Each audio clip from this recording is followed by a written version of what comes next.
Okay, today we're going to talk about absolute value function graphs. So let's look at what's called the parent function. Again, parent function is what we call just the plain Jane function, okay? It's the basic function without anything added to it, multiplied to it. Gives you the basic shape of the graph, okay? So absolute value parent function is y equals, or f of x equals absolute value of x. And why this is what does it mean to be absolute value? Absolute value of x equals x when x is greater than or equal to 0, but it equals negative x when x is less than 0.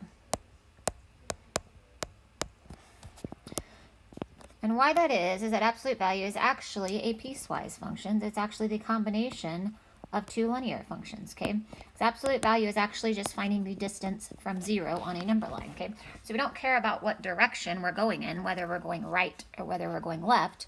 All we care about is the number of units. So if we plot some easy points to represent absolute value. Let's plug in some easy numbers. If we plug in 0, absolute value of 0 is 0. If I plug in 1, absolute value of 1 is 1. If I plug in 2, absolute value of 2 is 2. If I plug in negative 1, absolute value of negative 1 is positive 1. If I plug in negative 2, absolute value of negative 2 is positive 2. So notice we get this V shape, okay? It's actually a piecewise function. It's two linear functions put together. Y equals positive x when x is greater than or equal to 0. Y equals negative x when x is less than 0. So all absolute values have a V shape, so that's one characteristic. Shape is a V shape. Could be up, down, left, right if you're talking about absolute value of y. If we look at the domain, if we describe the domain, what are my possible x values? Well, I don't have any restrictions on my domain. I can have any negative x's. I can have any positive x's. So all real numbers. Or we could say negative infinity to infinity.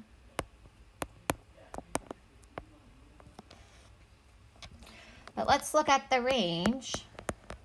Now I don't have infinite range because notice I do not have any negative y values, okay? So my range is actually restricted. For our plain Jane, just absolute value of x, nothing added, subtracted, multiplied, our range is going to be 0 and above. So we have 0. It can include 0, right? If I plug in 0, I do get a y value of 0 and everything above that. Some key attributes of absolute value functions is, for one, notice it is symmetric. I can fold this graph along the y-axis and the left side will equal the right side. So it has what's called an axis of symmetry. Axis of symmetry.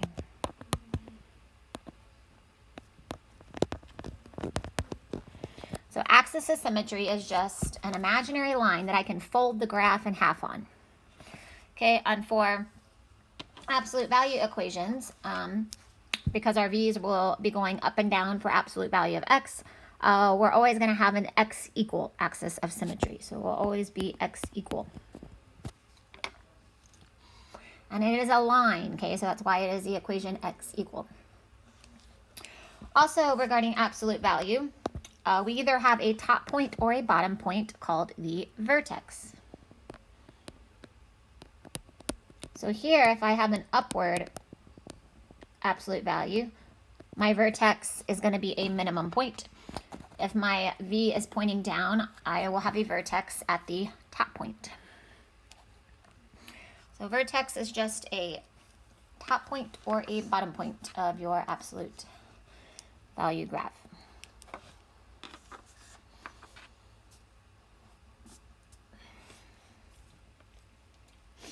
So I've already mentioned axis of symmetry, but let's define it if you want to define it. Axis of symmetry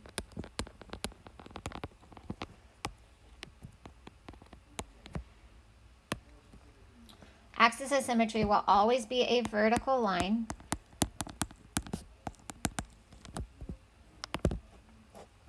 Passes through the vertex.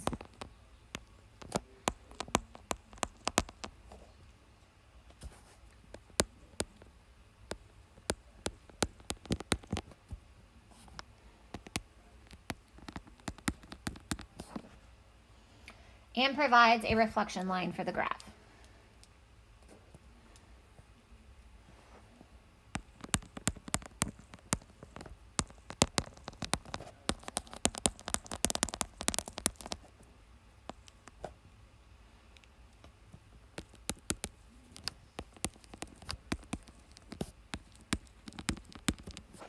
Okay, and as I said, it is always x equal the x coordinate of vertex.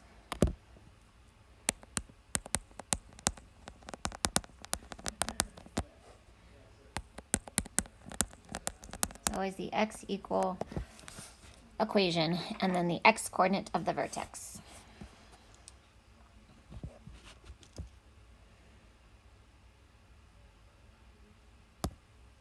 Okay, so let's do some examples.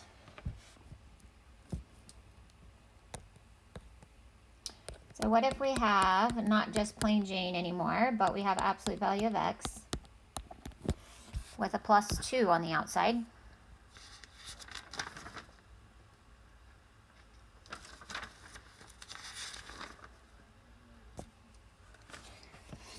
Well, if we think about graphing this, again, you can use Desmos graphing calculator if you want to graph.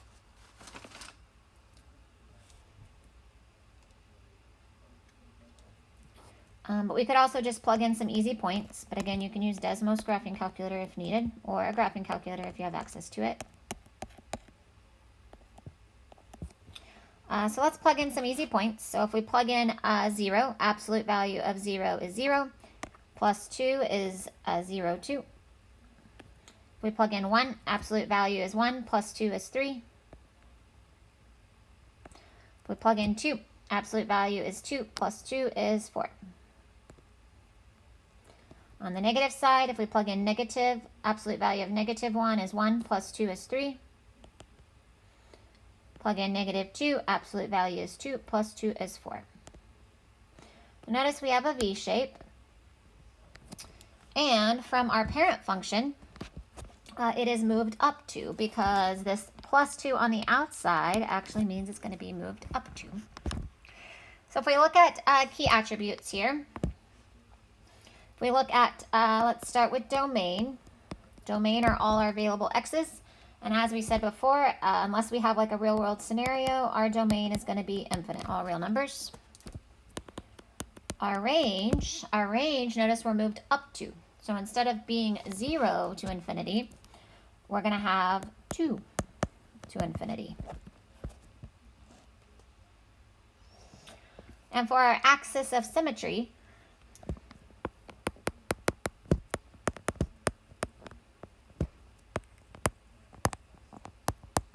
our axis of symmetry, again, is that imaginary line that we can fold the graph on.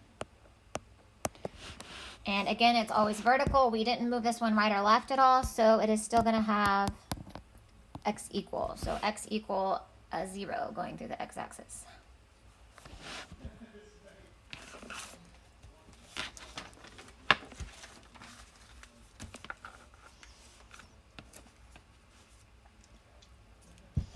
Let's try another one. What if we have f of x equal negative absolute value of x plus 1? Let's see how this graph will look different. And again, if you need to go to desmos.com, you can to graph.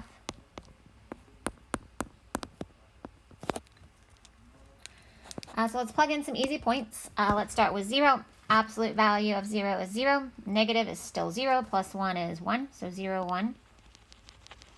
If we plug in positive 1, absolute value is positive 1. Negative makes negative 1. Negative 1 plus 1 is 0. If we plug in 2, absolute value is 2. negative would be negative 2 plus 1, which would make it negative 1. On the left-hand side, negative 1, absolute value would be 1. Negative on the outside is negative 1 plus 1, which would be 0. And if we plug in negative 2, absolute value makes 2. Negative outside is negative 2 plus 1, we get negative 1.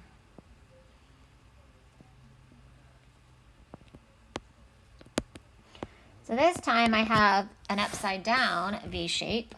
And why is that? Here we have a negative right here, which is actually going to be a reflection.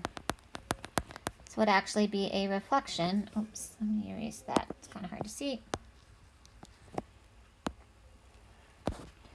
This will be a reflection over the x-axis. And the plus 1 on the outside, again, anything on the outside is going to move up or down, so it's going to be up 1. So if we look at domain, again, unless we have a real-world scenario, domain is going to be infinite. Our range, notice this time, because we have an upside down V shape, our range has a highest point, not a bottom, so we have negative infinity all the way till 1. Our axis of symmetry. Our axis of symmetry is that imaginary vertical line that the graph will fold over. And again, we haven't moved it right or left at all, so that is still x equals 0. And I forgot to do this on the last one, but vertex. And we can come back here on the left graph and do the vertex as well. So here, vertex is going to be a highest point. The very, very highest point here would be 0, 1. And I forgot to do this on the first example, but the vertex here would be a bottom point, and that would be at 0, 2.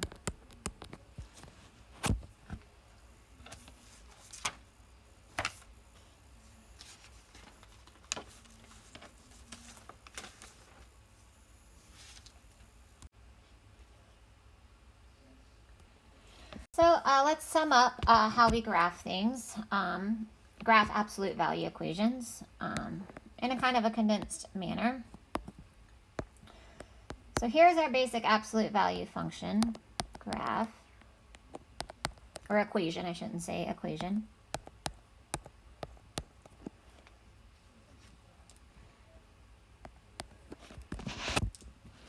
So plain Jane absolute value graph, I told you, is a V shape where we just have y equals absolute value of just x. Okay.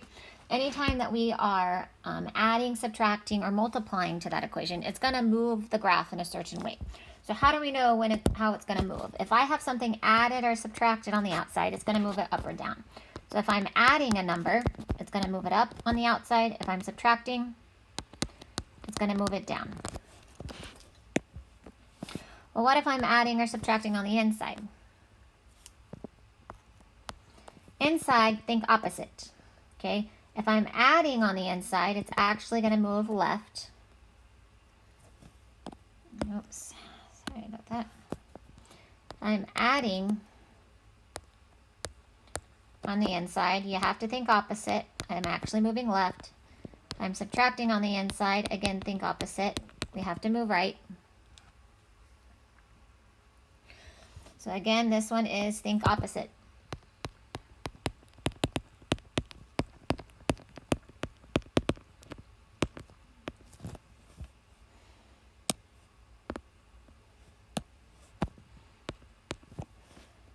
Okay, what if I'm multiplying? Well, if I'm multiplying in the front, this is going to basically change the slope. Okay, think about absolute value of x, I told you, is a piecewise function of two linear functions together.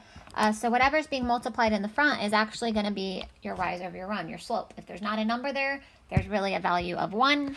If there is another number, that means I either have a steeper linear equation slope or a skinnier absolute value graph, or I'm going to have a wider one. So A, you're going to think of as slope.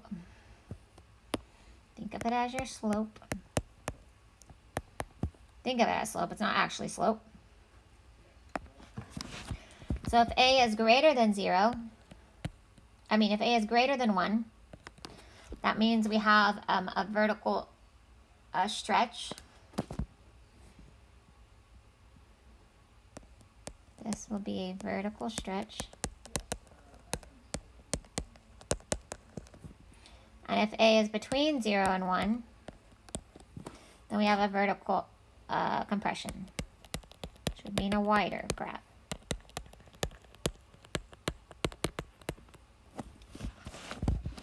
Okay, so here's kind of the shorthand of how things are going to change. And one thing I forgot on here. Well, what if there's a negative in the front? A negative in the front means you're going to have an upside down absolute value graph. Upside down. So this means a reflection. A reflection over the x. Let me write that a little better.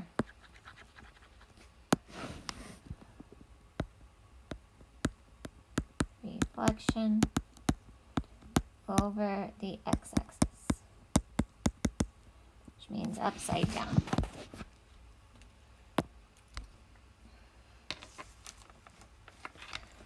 So how can I utilize this? Okay, again, Algebra 2 is all about turning your brains into graphing calculators. So just by the equation, we should be able to visually tell where the graph, how the graph is going to look different from that plain Jane graph. So let's see if we can do this. So what if we have y equals 2, y equals 2, absolute value, x minus 1 plus 2 on the outside. Well, without even graphing, I should be able to say that, okay, plus 2 on the outside is going to move the graph up 2. Minus on the inside, you got to think opposite. So thinking opposite, you think it's going to go left, it's actually going to go right.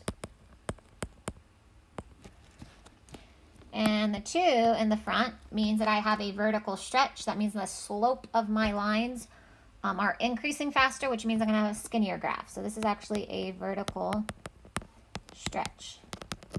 So think about if you stretch yourself out vertically. If you stretch yourself out vertically, you're going to be getting taller, skinnier, right? Okay, so your graph should be taller and skinnier. And we can verify this by actually graphing it. Again, you can utilize Desmos graphing calculator if you need to.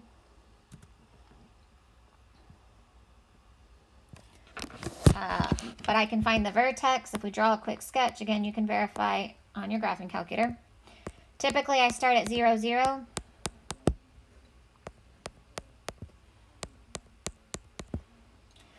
Typically, we start at 0, 0, but since I'm moving right 1 and I'm moving up 2, that means my vertex is going to be at 1, 2.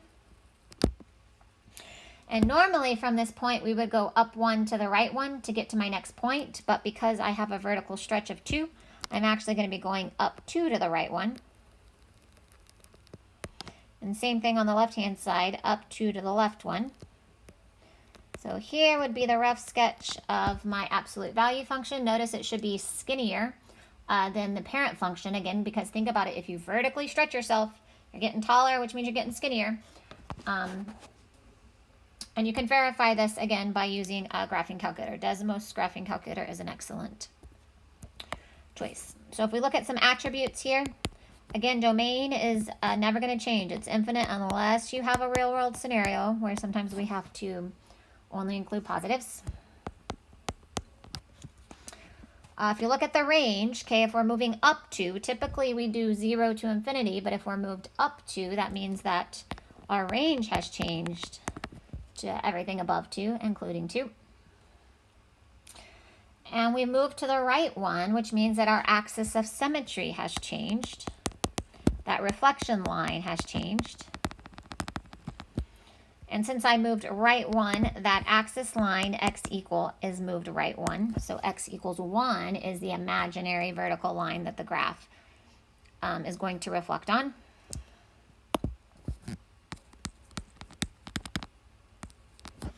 And vertex, again, can always be found by the number next to the x and by the number outside. So since we moved right 1, my vertex is at positive 1, and since I moved up 2, our y value is 2.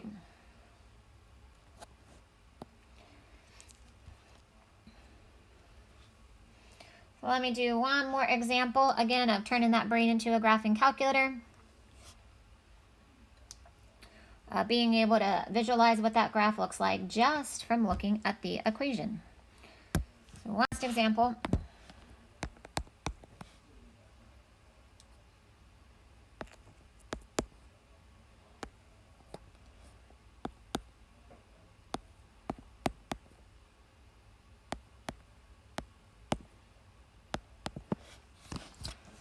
The last one, what if we have y equals negative a half absolute value x plus 3 and then minus 1.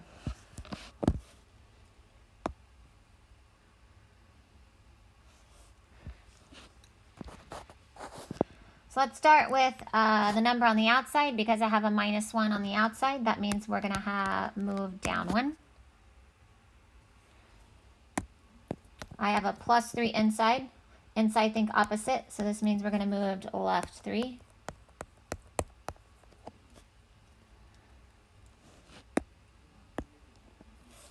I have a half multiplied on the outside.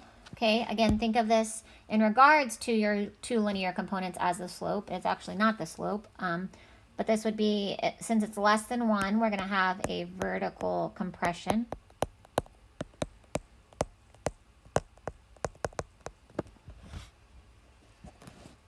And think about what that means graphically. Think about if you vertically compress yourself, you're pushing down on your head. Okay, so if you vertically compress your head down, well, you have to get wider, right? You got the same amount of area, same volume, has to take up the same space, so that means you're going to get wider.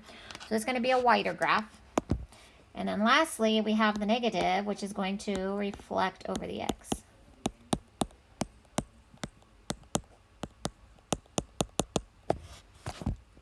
So again, if you need to use Desmos graphing calculator, you can type it in, DESMOS. But let's see if we can draw a quick sketch without. Again, use graphing calculator if needed. So typically we start at 0, 0, but we are moved left 3, 1, 2, 3, and down 1.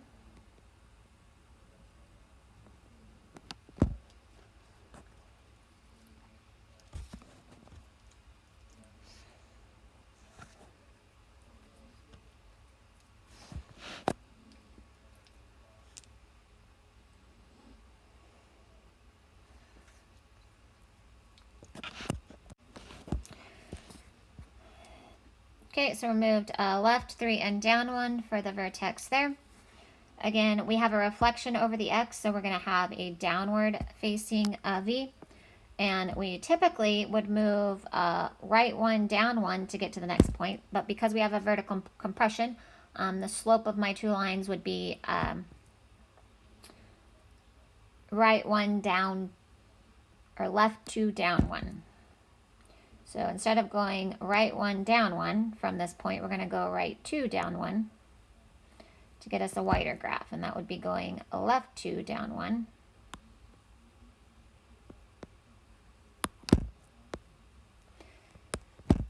So there would be my absolute value graph. And again, you can double check it by graphing on the graphing calculator.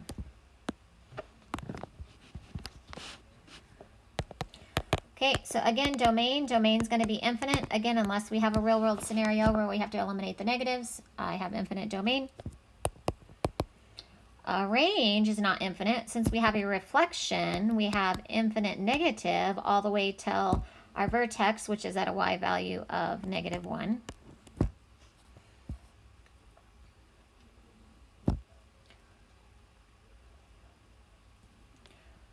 Our vertex, since we are moved left 3, would be at negative 3, and down 1 would be at negative 1. And lastly, axis of symmetry.